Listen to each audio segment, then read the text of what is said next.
오늘도 귀한 찬양 진심으로 감사드립니다. 맨 마지막 가사말이 마음에 깊이 남네요. 기억하라.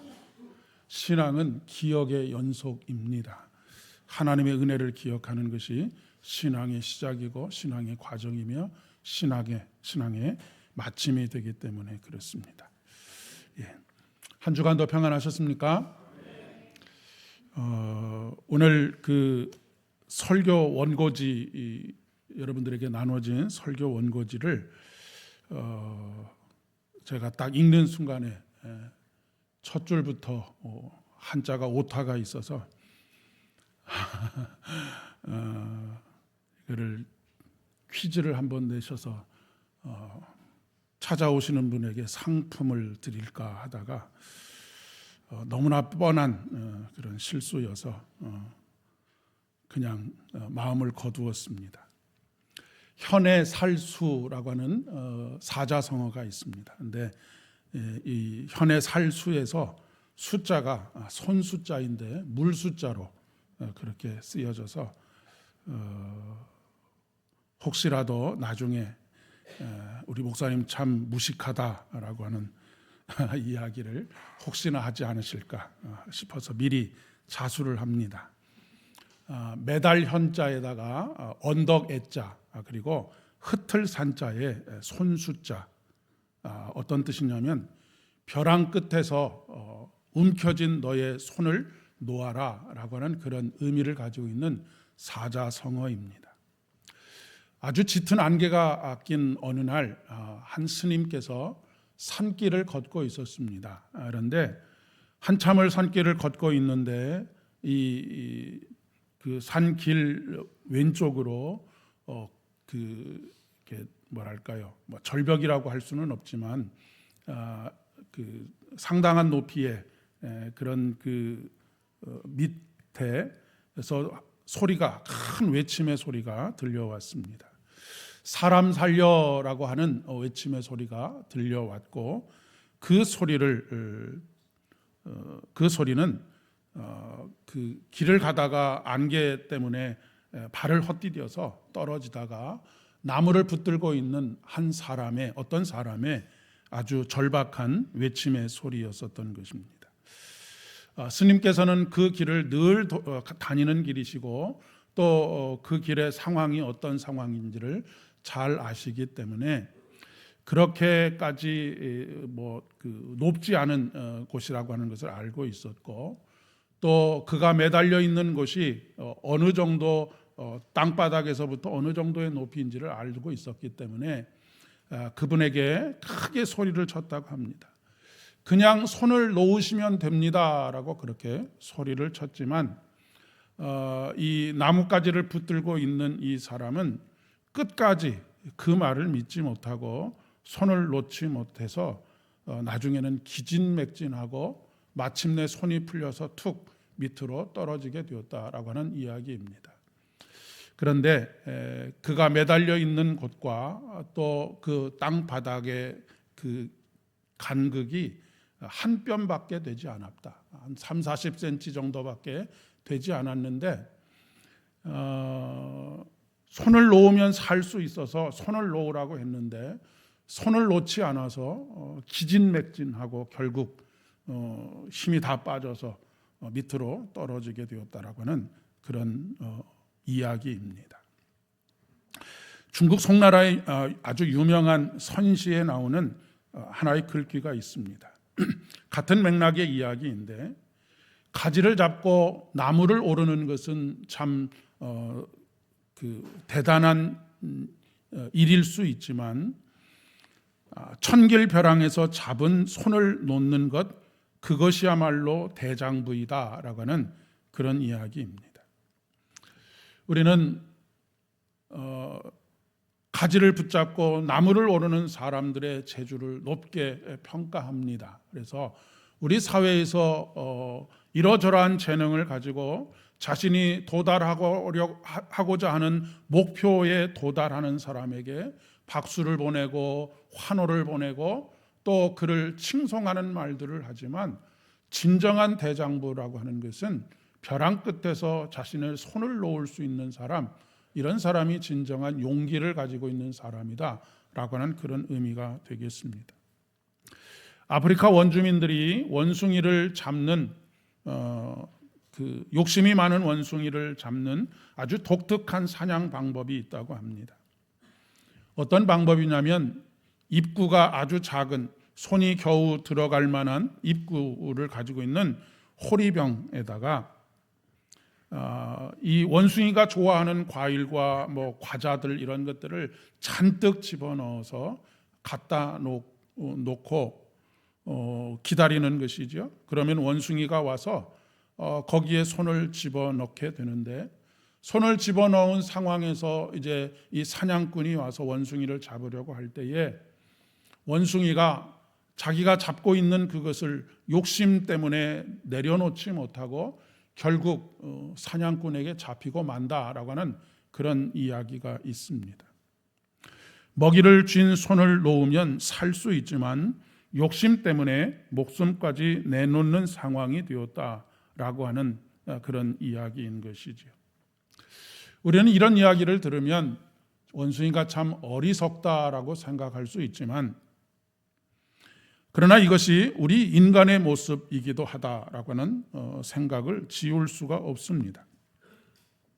인간은 끊임없이 무엇인가를 붙잡고 살아갑니다. 그리고 붙잡아야지만 안전하다라고 그렇게 생각을 하지요.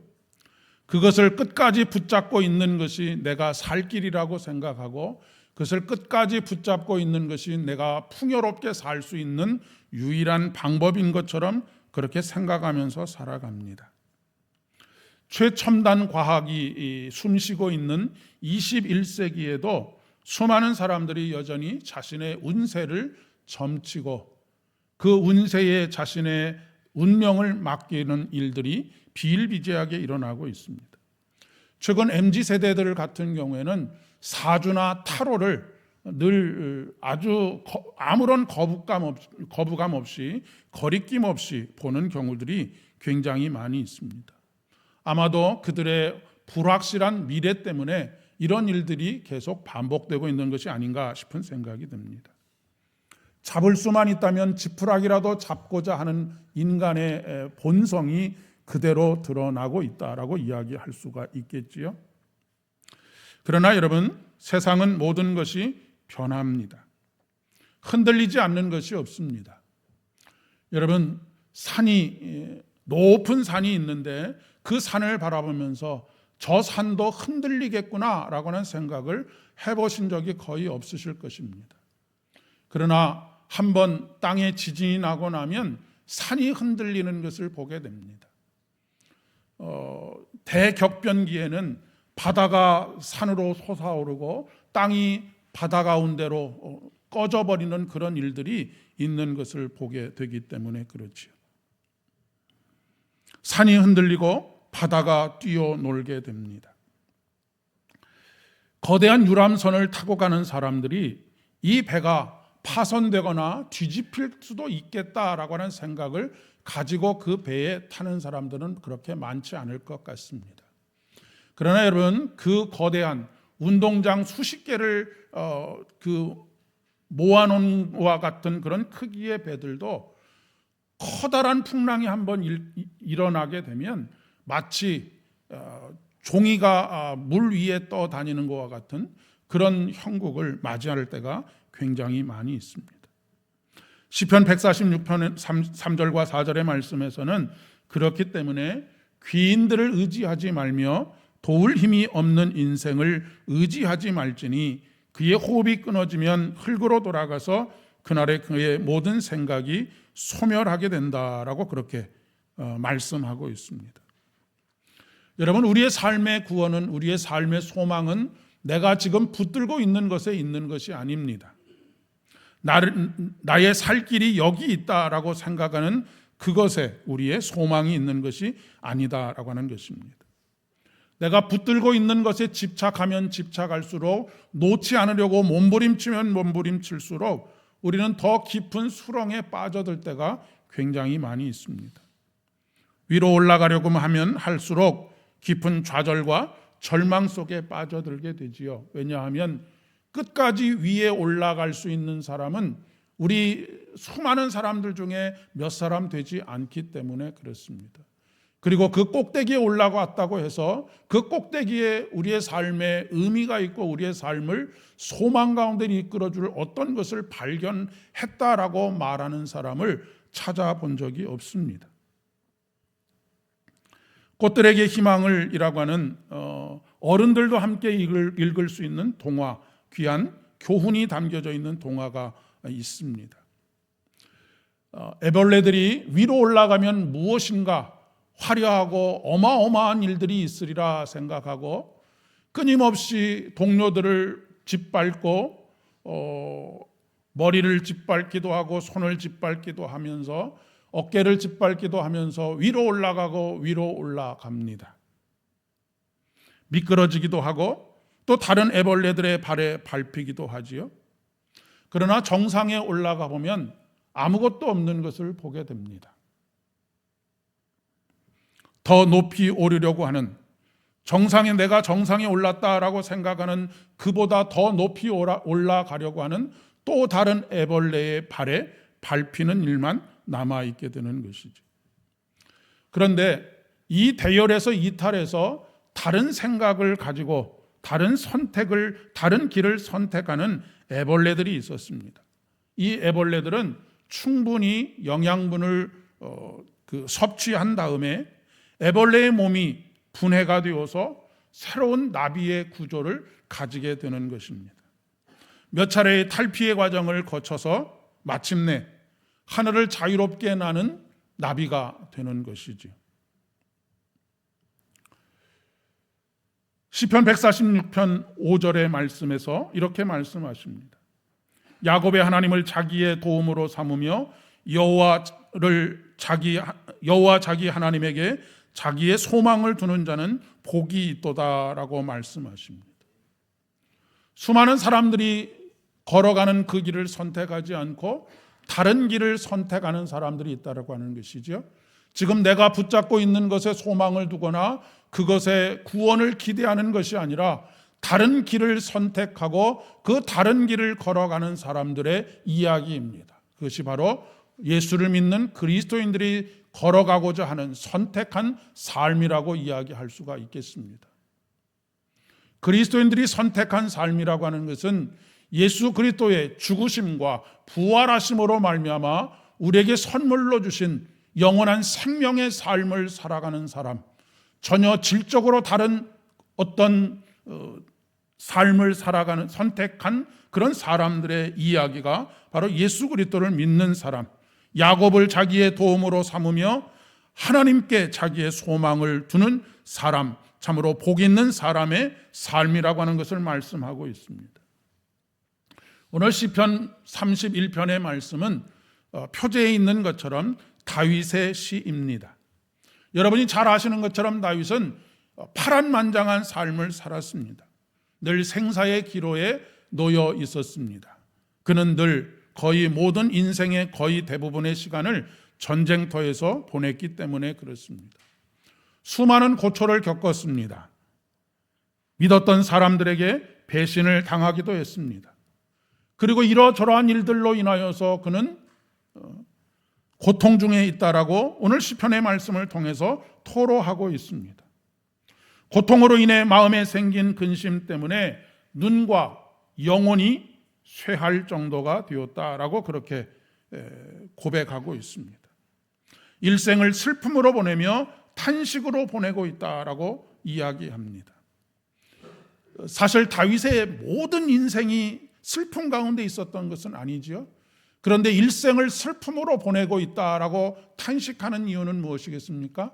하루를 사는 것이 영원한 것처럼 끝이 없을 것처럼 이 고통의 순간들이, 탄식의 순간들이 끝나지 않을 것과 같이 그렇게 느껴지고 있다라고 하는 것을 이야기하고 있는 것입니다. 그 영민한 다윗이 문제를 해결해 보려고 노력을 하지 않았겠습니까? 이런 방법도 찾아보고 저런 방법도 찾아보고 이런 방법도 시도해보고 저런 방법도 시도해 보았을 것입니다.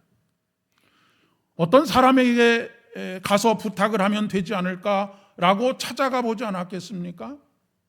어떤 경우에는 자기와 원수가 되었던 블레셋 왕 아기스에게 자신의 목숨을 의탁하기 위해서 찾아갔던 적도 있었습니다.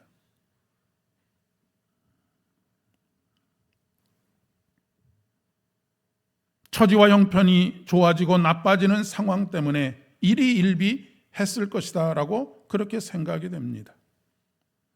그러나 그 모든 것은, 그가 붙잡으려고 했던 모든 것들은 마치 지푸라기를 붙잡는 것과 크게 다르지 않은 상황들이 벌어지고 있음을 보게 됩니다. 그의 구원의 소망은 그가 붙잡고 있는 것에 있었던 것이 아닙니다. 그가 붙잡은 것을 놓았을 때 하나님께서 그 손을 붙잡아 주셨습니다. 우리가 지금 붙잡고 있는 것을 놓아야지만 우리에게 손을 내밀어 주시는 하나님을 붙잡을 수가 있기 때문에 그렇습니다.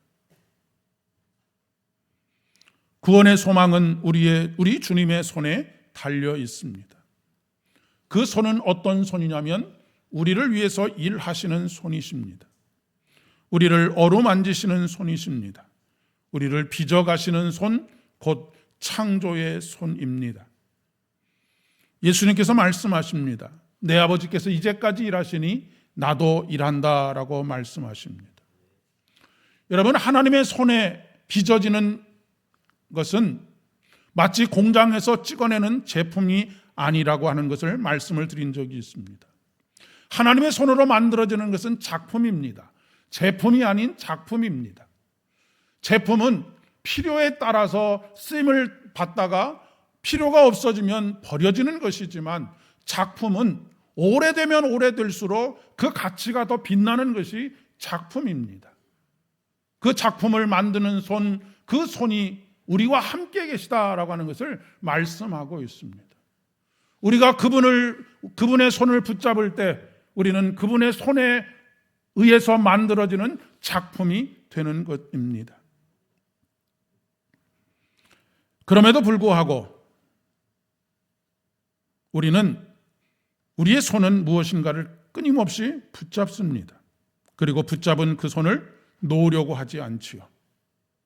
하나님께서는 그 손을 놓으라고 우리에게 외치고 계십니다. 붙잡은 그것을 놓고 두 손을 모으라고 말씀하십니다. 두 손을 모은 것이 어떤 손이냐면 바로 기도의 손입니다. 하나님은 기도의 손을 붙잡아 주십니다.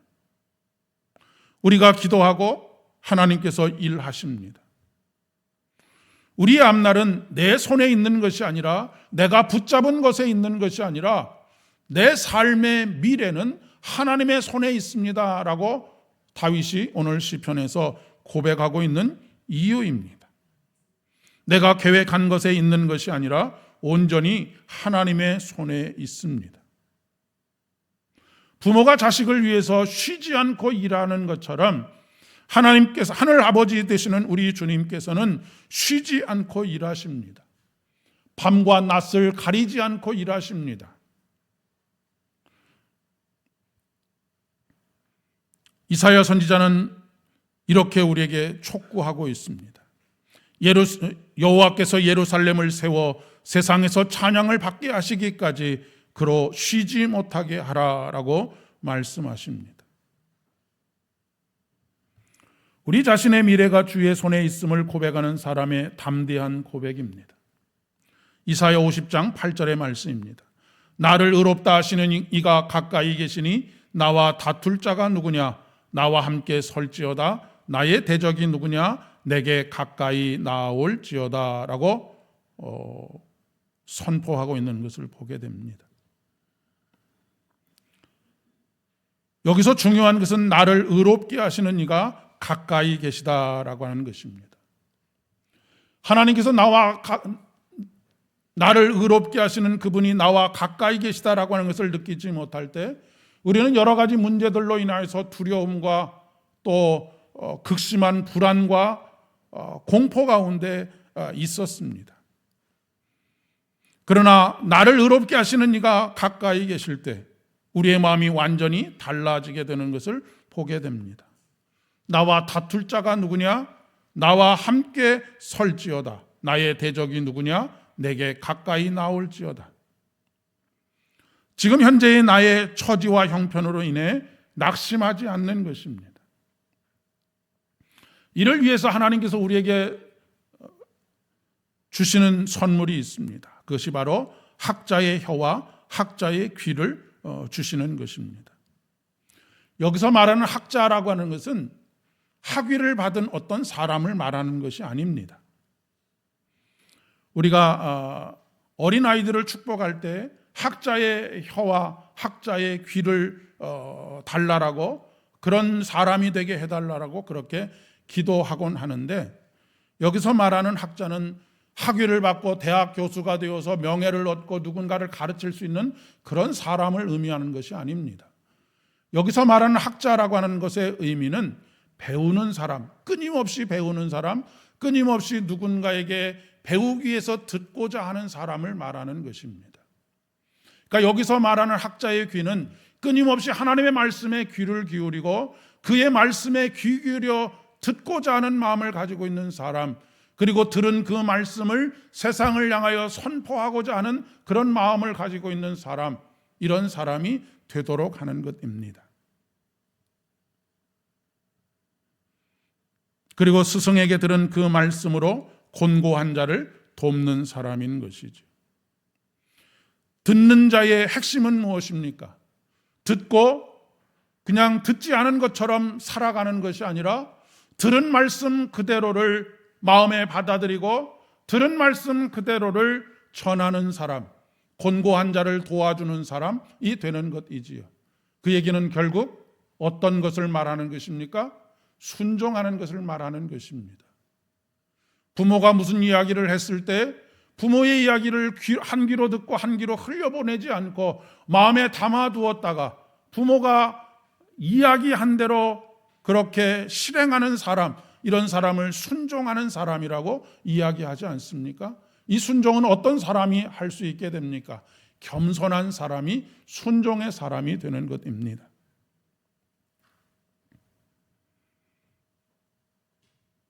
하나님의 역사는 자신의 앞날이 주의 손에 있음을 고백하며 하나님께서 하시는 말씀을 귀담아 듣고 귀담한 그 말씀을 나의 처지와 형편에 따라서 이렇게 저렇게 바꾸는 것이 아니라 들은 말씀 그대로를 내 마음속에 품고 그 말씀의 취지에 따라서 행동하는 사람이 되는 것이지요. 그런 사람을 통해서 하나님의 역사가 이루어지게 됩니다. 그러나 참으로 안타깝게도 아담과 하와의 범죄 이후에 모든 인간의 역사는 불순종의 역사라고 이야기할 수 있습니다.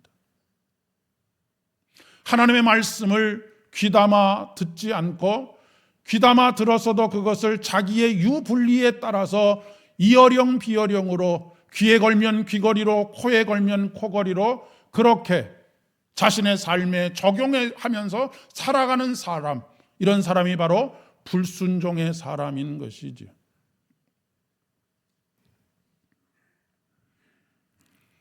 두 아들의 비유가 있지 않습니까? 아버지가 얘들아 오늘은 포도원에 가서 나와 함께 일하자라고 초청을 하였습니다. 큰아들은 예라고 하고 밭에 가지 않았고 작은 아들은 싫어요라고 말하고 나중에 회개하고 돌아왔습니다. 누가 더 나으냐라고 하는 차원의 이야기를 하려고 하는 것이 아닙니다. 두 사람 모두 다 불순종의 삶을 살았다라고 하는 것입니다. 여러분, 우리가 오늘 이 시간에도 하나님의 말씀을 듣고 예, 그렇습니다, 아멘입니다, 제가 그렇게 살겠습니다 라고 말하고 여러분의 삶의 자리에서 그렇게 살지 않는 것도 하나님 앞에 불순종하는 것이고, 오늘 이 자리에서 주의 말씀을 들었지만 그 말씀을 한 귀로 듣고 한 귀로 흘려보내고 마음에 담아두지 않고 살다가 어느 순간 내가 하나님의 말씀으로부터 벗어났다라고 하는 것을 깨닫고 살아온 것도 불순종의 삶을 살았던 것, 결과적으로는 그렇다라고 하는 것입니다.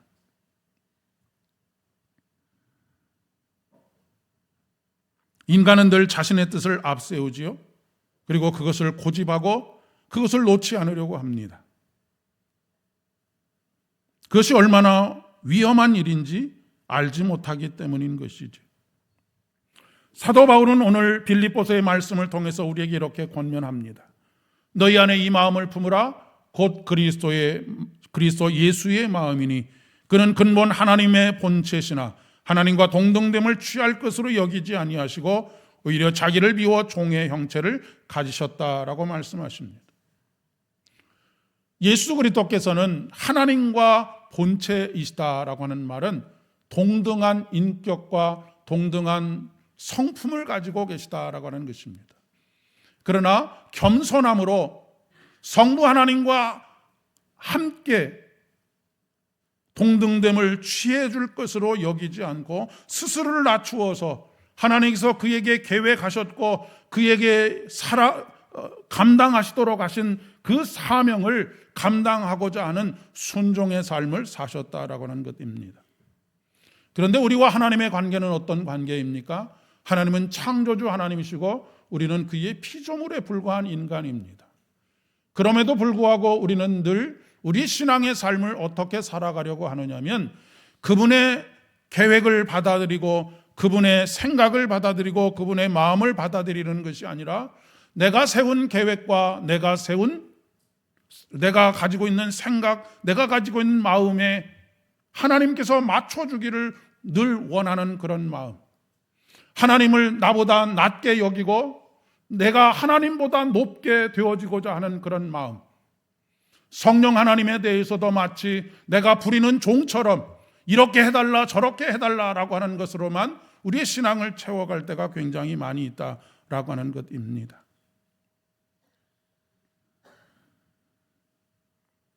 물론 온전한 순종의 삶을 산다는 것은 쉽지 않습니다. 인간의 본성은 불순종이기 때문에 그렇습니다. 내 뜻대로 이루어지지 않으면 온갖 불평과 불만을 쏟아내는 것이 우리의 모습입니다.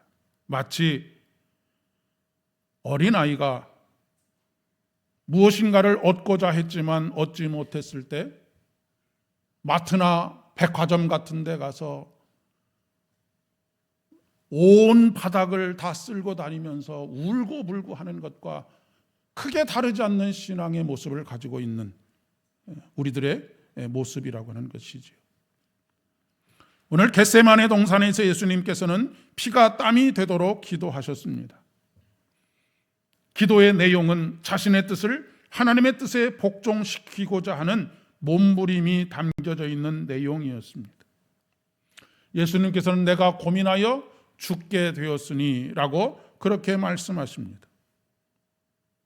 그리고 결국 자신이 붙잡고 있었던 신랄과 같이 붙잡고 있었던 그것조차를 내려놓습니다.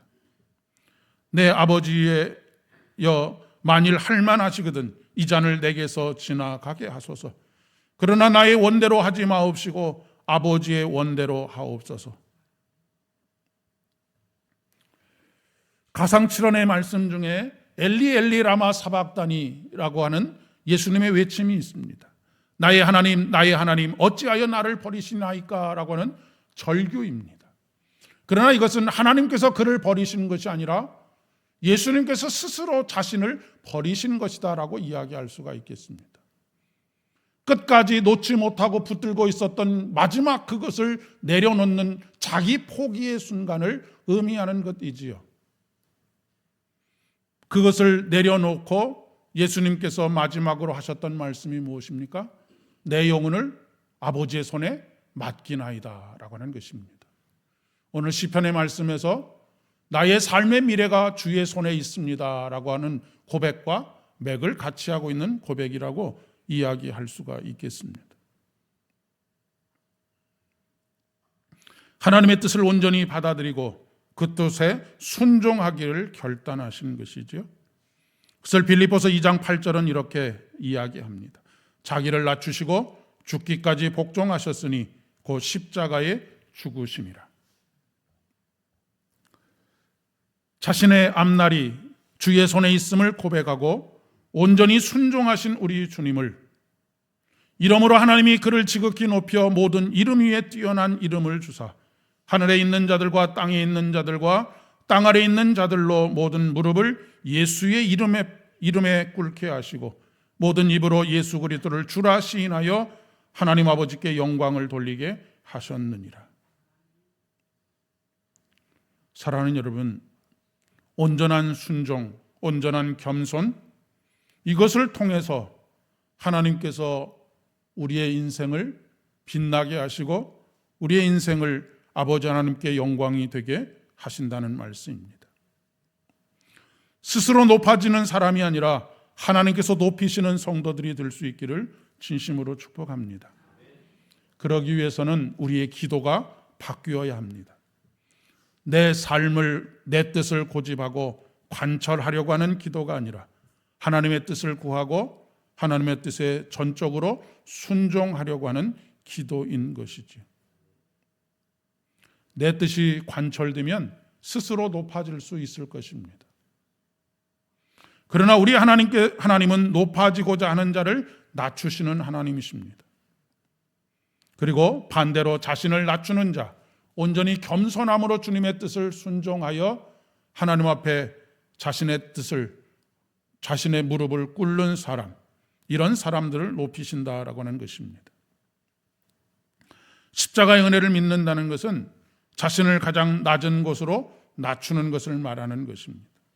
자신에게 어떤 소망도 없다라고 하는 것을 고백하는 것입니다. 빌립보서 1장 6절의 말씀은 이렇게 우리에게 말씀하십니다. 우리 안에서 착한 일을 시작하신 이가, 시작한 우리 주님께서 그리스도 예수의 날까지 이루실 것입니다 라고 말씀하고 계십니다. 사랑하는 여러분, 내가 내 삶을 높이기 위해서, 명예롭게 하기 위해서, 영광스럽게 하기 위해서 날마다 두려움과 불안과 공포 속에서 붙잡은 것을 놓지 못하고 살아가는 그런 삶이 아니라 내 안에서 이미 착한 일을 시작하시고 하나님께 영광이 되게 하시는 귀한 삶을 설계하시고 그것을 예수 그리스도 안에서 우리의 마지막 날까지 그 일을 이루어 가실 우리 하나님을 신뢰하고 오늘도 내 삶의 미래가 하나님의 손에 있습니다 라고 하는 것을 고백하며 오늘 하루를 달려가며 일주일을 달려가며 여러분의 온 인생을 달려가는 귀한 믿음의 여정 되기를 진심으로 축복합니다. 기도하겠습니다. 아버지 하나님, 은혜를 진심으로 감사드립니다. 우리 한 사람 한 사람 각자에게 하나님께서 가지고 계시는 계획들이 있는 줄을 믿습니다. 그리고 그 계획들을 우리에게 이루시기 위해서 우리에게 사명을 주시고 하나님의 뜻에 귀 기울여 듣게 하시고 아버지 하나님께서 우리에게 하신 말씀대로 우리의 삶에서 우리의 입으로 시인하게 하여 주시는 가운데 하나님께서 우리 안에서 이미 시작하신 착한 일들을 예수 그리스도의 날까지 이루어 가시는 하나님의 손길 가운데 있음을, 하나님의 손이 우리를 위해서 오늘도 일하고 계심을 깨닫게 하여 주시오니 진심으로 감사를 드립니다. 하오니 우리가 멈추어서서 우리를 구원하실 예수 그리스도를 깊이 묵상하게 하여 주옵시고 우리 안에서 역사하시는 우리 주님께 우리의 모든 인생의 여정을 맡겨드릴 수 있는 믿음의 사람들 되어질 수 있도록 은혜를 더하여 주시옵소서. 예수님의 이름으로 기도드립니다. 아멘.